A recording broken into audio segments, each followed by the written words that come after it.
Okay, it's Friday, August 30, 2010.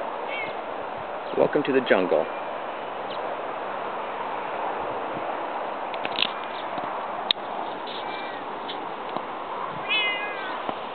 Jungle beast. Falling down. Come on, bub.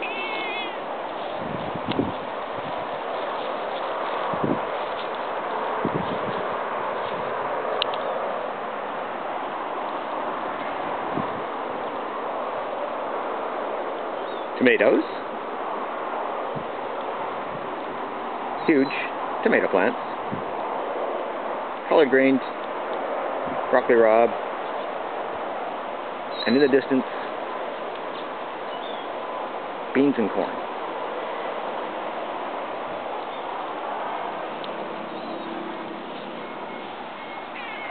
What is it, bub?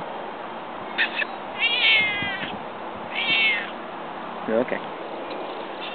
So, a volunteer sunflower. These things just pop up and we let them go. Basil and marigolds and echinacea and a volunteer tomato plant and more echinacea and all the lavender that draws all the bees in. Initially we potted some things just to see how they would do. Red onions. Garlic chives, strawberries,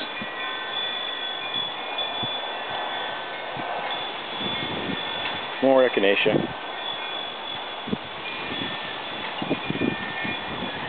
let's see, Russian sage, hops, chocolate, mint, lavender, and a bunch of other herbs and such.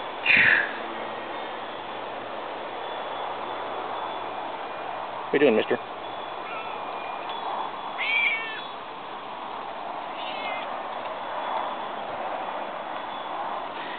And what you see along the base of the mounds and in the paths is pond grass that I yarded out with a long rake. Should provide some really good organic material for next season. Let's see, spinach, volunteer tomato, marigolds dispersed throughout, Swiss chard, marigolds and zinnias actually throughout, lots of collard greens,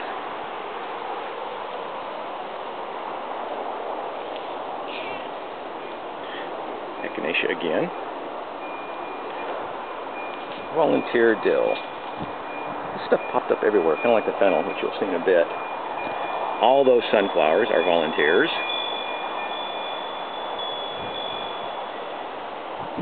Melons, volunteer sunflower, more melons, more volunteer sunflowers, and then from here on in it's Japanese squash, lemon cucumbers, small pumpkins, and then the whole squash and melon and cucumber patch. Back that away. I said earlier, lavender is what draws the pollinators in. In this case, hundreds of bumblebees, dozens of honeybees, and a kind of a bumblebee honeybee hybrid thing. Not quite sure what it is. And there's all kinds of different little wasps and boring bees, not the kind that put you to sleep with their bad jokes, but those that drill into the side of the house. They are pollinators as well. We got basil and beets, more marigolds, radishes. Oh, you love this. Purple carrots. We'll see. Haven't yanked any out yet. What?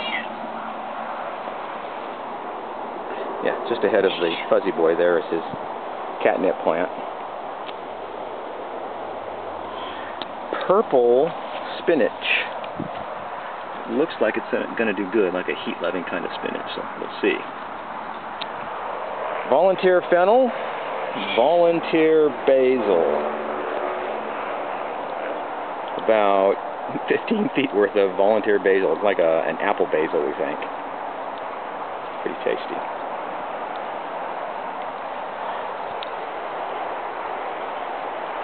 You might be able to see more volunteer dill. And now, oh man, more sunflower.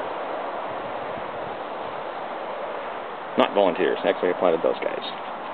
And all over back here is all the volunteer fennel.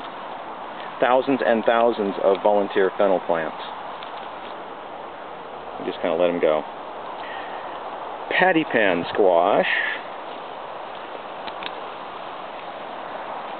There's one that's just too big. Give you an idea of the size. When they are like that, then they're perfect. That's about bigger than a silver dollar in diameter. And here, volunteer watermelon, which I just stepped on like an idiot. There's probably a dozen or so fruit on it. Cucumbers, slicers, pickling cucumbers too. A volunteer asparagus bean and more fennel. Lemon cucumbers, some of which are ready to eat. And we will. Crookneck zucchinis. Armenian cucumbers. Otherwise known as freaking huge cucumbers. These are tiny guys. They'll get to be 3 feet long. They're yummy and sweet. I know, you're yummy and sweet too, Bob.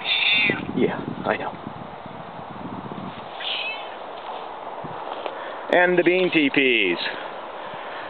Each of these poles is 12 feet long, or tall, depending upon your point of view.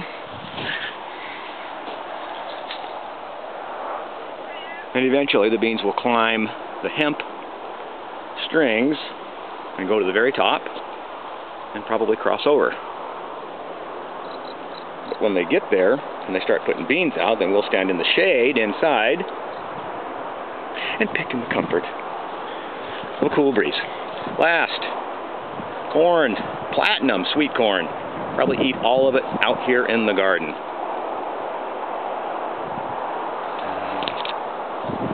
Let's see, these guys are now as high as I can reach. In a week or so, they'll probably be 10 feet tall.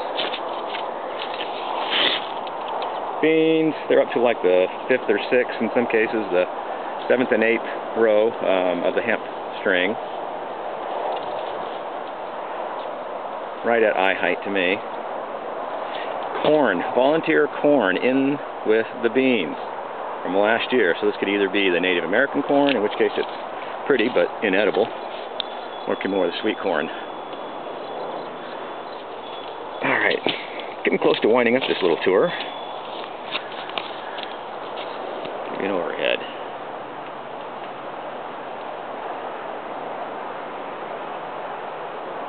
Odie, got any last words? Anything you want to say? Is that it? Nothing more? Over and out from the wilds of Southern Oregon at Giant Chicken Acres.